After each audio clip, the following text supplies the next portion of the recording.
Welcome back to the channel, guys. Welcome back to another video. It's nice to see you all on another lovely rainy day within the UK.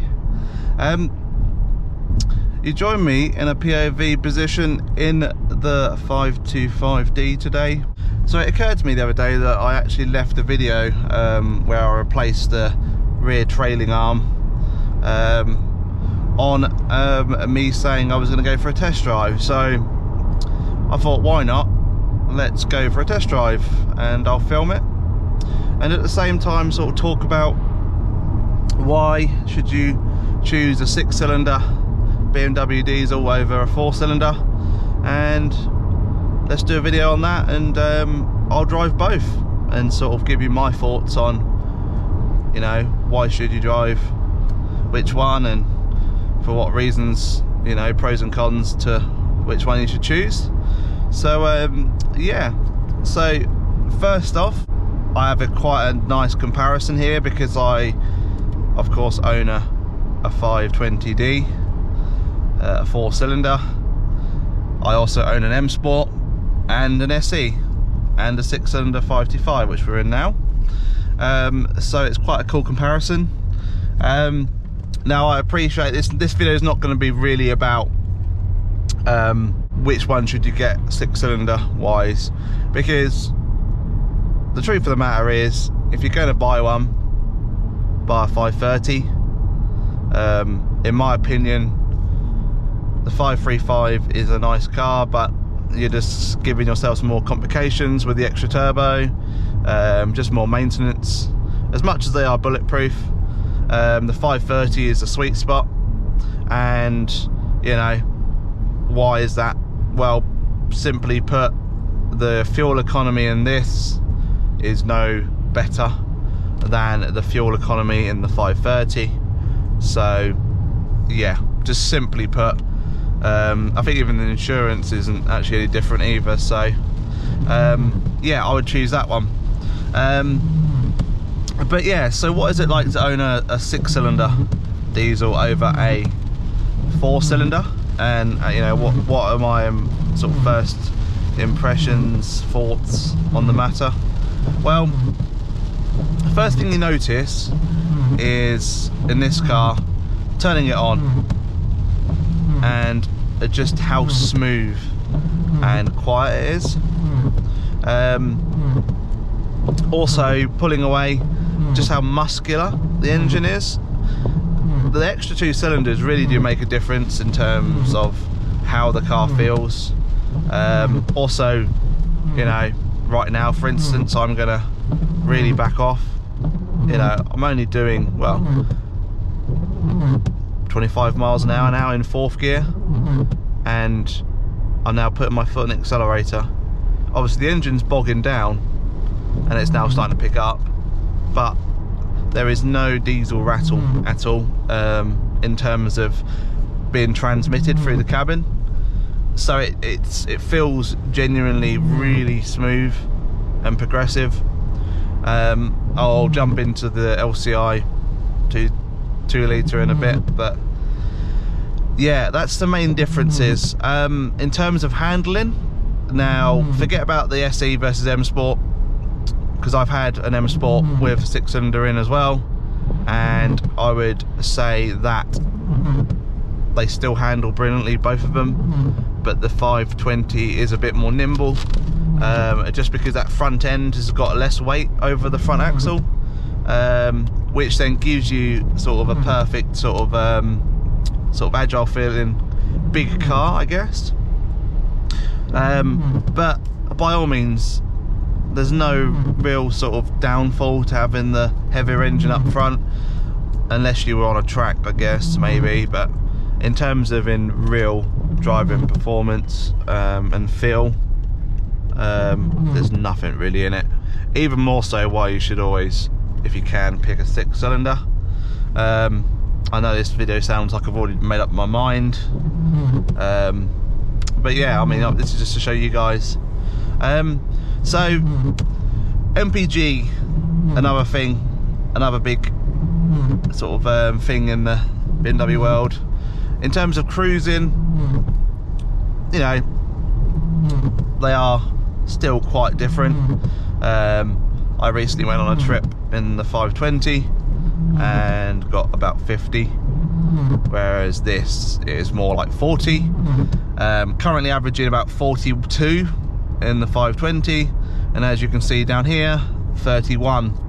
So by all means it's not bad, but you know, if you're on a budget in terms of maintenance and running costs, fuel, I would definitely say the 2 litre is the one to go for, just purely to save you money. For pure driving pleasure, I would definitely say the 6-cylinder. I'm also not going to mention reliability in terms of between the two, because it depends which one you get.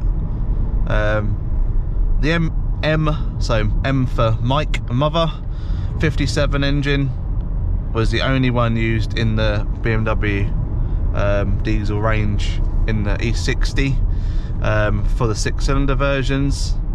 They didn't actually put the N57, so November 57 engine in.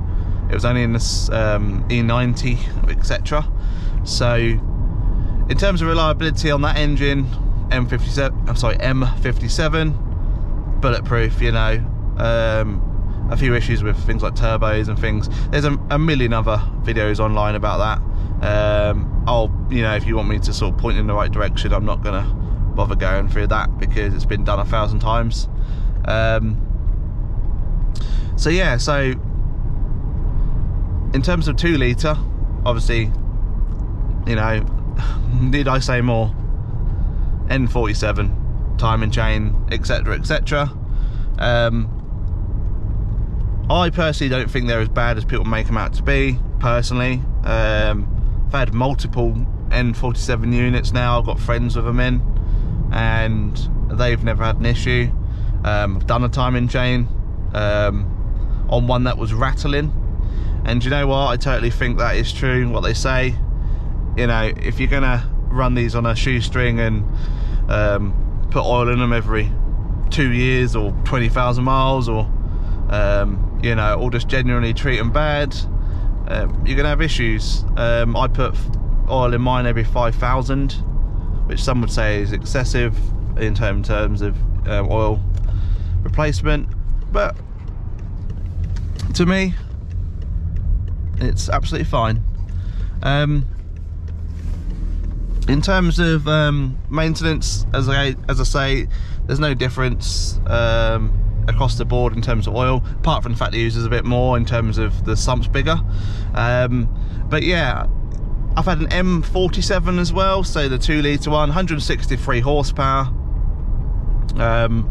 This is 177, so you're getting not a lot more horsepower in the 6-cylinder, but as I say, go for the 530. That's not really what this video is about.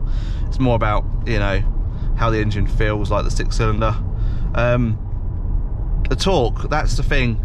As I say, they feel much more muscular. 400 in this, 500 in the 530, 580 odd in the 535, versus the 350 in the 2 litre.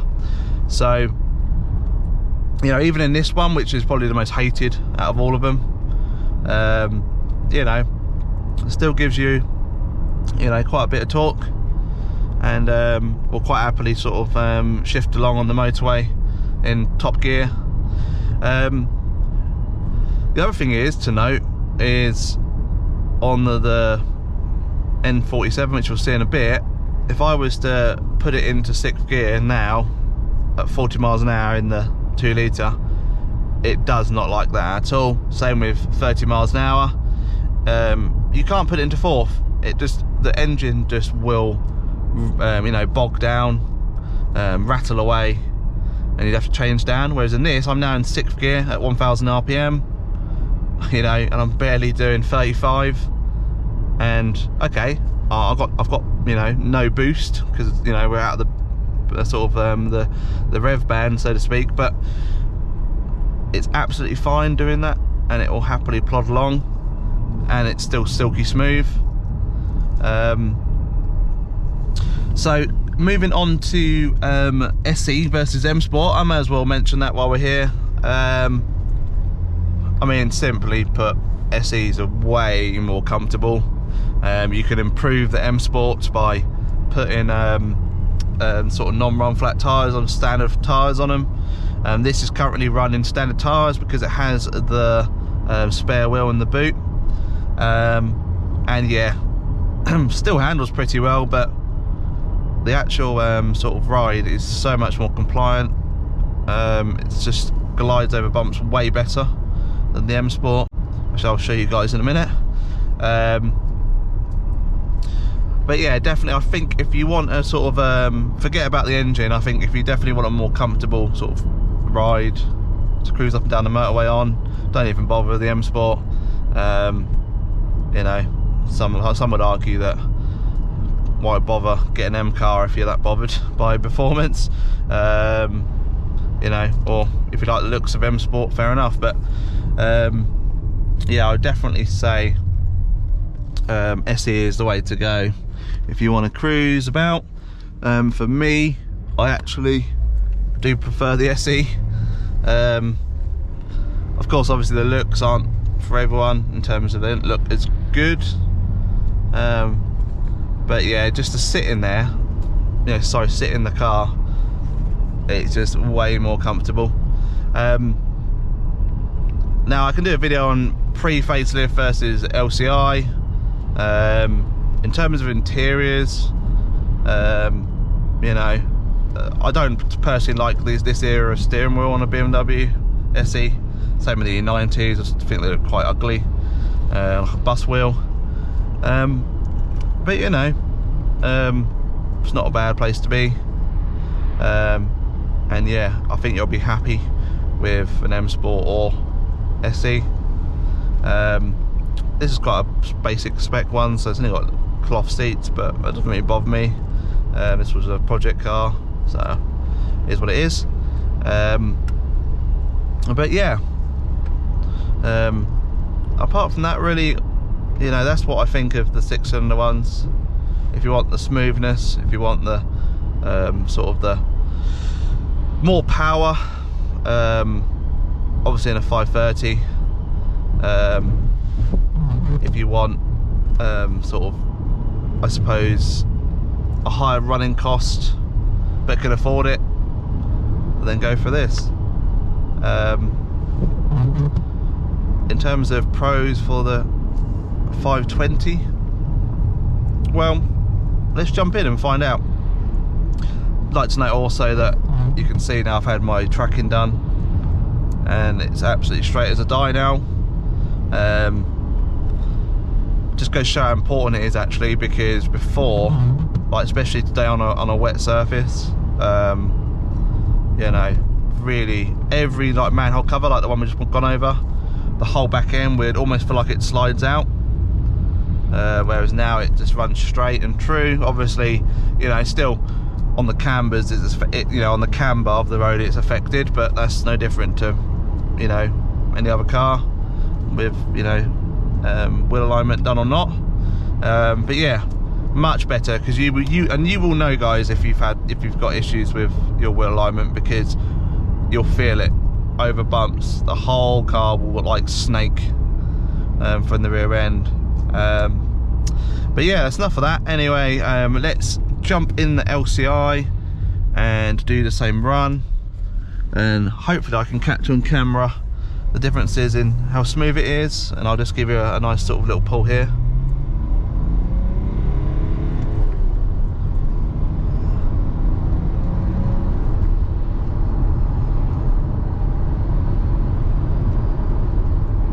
And that's the other thing as well. I mean, if you're really that bothered, the sound as well. A 6-cylinder diesel just sounds so much better. If you know, that's, I suppose, that's another pro. But yeah, as I say, let's get back to the LCI and let's do a comparison. Right, so you join me in the 520. Immediately I've noticed the harshness of the engine, how rough it feels in comparison, especially at low RPM. Really bogs down. it really makes a bit of a rattle.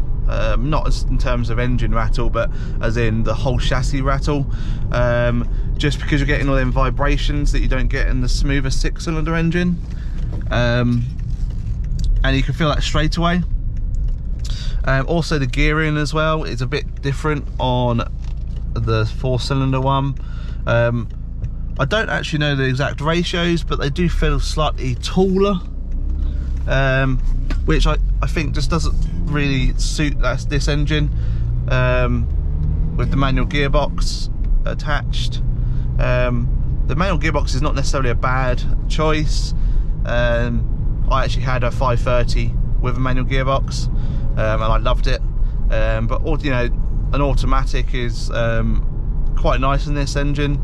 I think it actually feels better to drive. But yeah, as I say, you immediately notice this. I think it's been commented before that these engines don't like to be in high gear up until sort of around sort of 50 miles an hour, and that's genuinely true. Like now I'm going down to 30, and I need to change into third.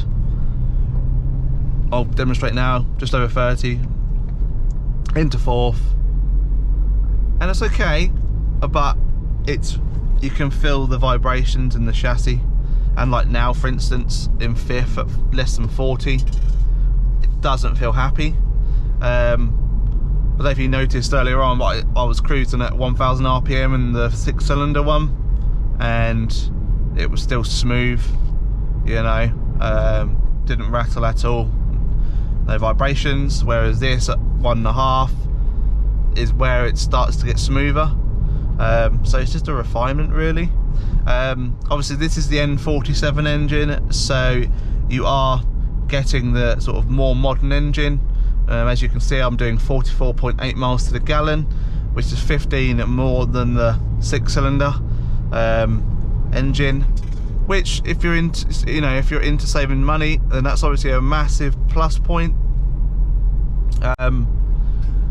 But yeah, if you get an M47, so the mother Mike 47 engine, then I was getting similar MPG to this in my old E46 2-litre. They're not a bad engine. I mean, you know, they have the same issues as the M50, sorry, a mother Mike 57 engine. But yeah, this one's fine. You know, 134,000 miles. Don't let people put you off getting one of these. It's just about doing your homework, making sure that you're happy, making sure there's no rattles. You know, there is a few videos online about a timing chain rattle, sort of documenting that in terms of what it sounds like, so just make sure you do homework on that.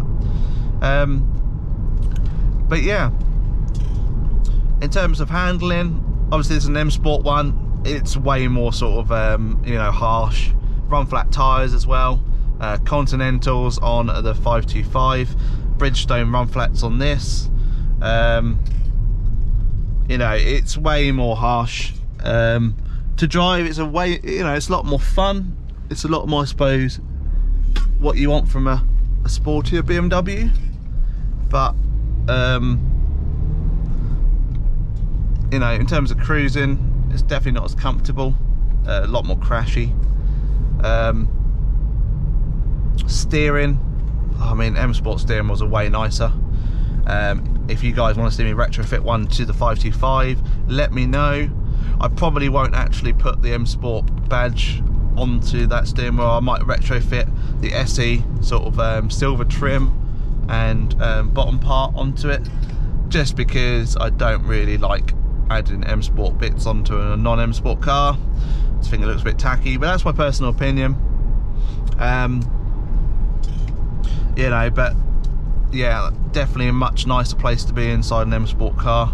I don't want to talk about it too much because I did say it's more about the 4-cylinder versus 6-cylinder. Another thing is tax, insurance. It's just simply better on the 2-litre. So I'm trying to sort of show you guys the pros to a 2-litre. You know, as I said, lightness as well, so the front end feels really light in comparison to the 6-cylinder. You know, you really do feel it's way more agile in the corners.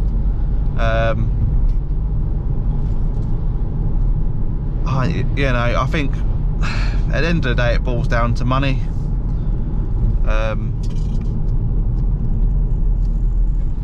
Change it down again. Say it always doesn't like that.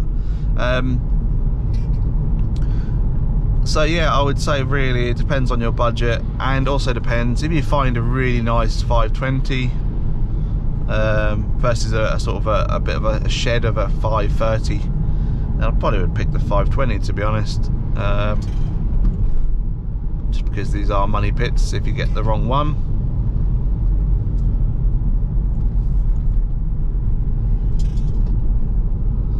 In terms of noise and stuff, they're all very similar. They're quite well insulated, really. Both have DPFs, both block up, so I wouldn't say there's one to pick over the other if you want to do sort of short journeys. Not that you really shouldn't diesel anyway, but unless you get sort of a 53 plate 530D, for instance, or sort of a in fact, you know what, I'm not going to talk about other sort of 3 series and stuff variations, because I could go on forever. But in the E60 range, the only one without a DPF in the diesel range was the sort of the early 530s. So yeah, so in fact, you know, if you're that way inclined, I wouldn't recommend it. But also in terms of performance, I mean, you know, it's no rocket ship. You can get a map on them, but they're never going to be as nice as a 6-cylinder one. But they are designed for economy more than performance. On the motorway, you know, they're perfectly adequate for, you know, whatever speed you want to do. I think really, as I say, I'll sort of conclude this video. My personal choice, if you got the money, 6-cylinder. But I own a 520, so you know, it's a perfect daily car. Driving it about, putting stuff in the back, you know, bikes on the back. I've got a tow bar on the back of this one. But it is really sort of a cheap run-around car, really. Whereas you might not have as much luck with the 6-cylinder. If I was to have to pick and kind of one car, then it would be the 6-cylinder. I would probably have a 530D automatic. That's a hard one because I do like a manual. I don't know, they just feel way better for the torque directness. But yeah, I'll leave it up to you. Make your own decisions, guys. What I suppose what the most important thing to do is do your homework and make sure you pick a decent one as best you can, and I'm more than happy to help. So of course, guys, if you enjoyed this little POV of both cars, put a little comment and down below, give us a thumbs up and give us a subscribe, and I will be on to the next one soon. Take it easy. Cheers.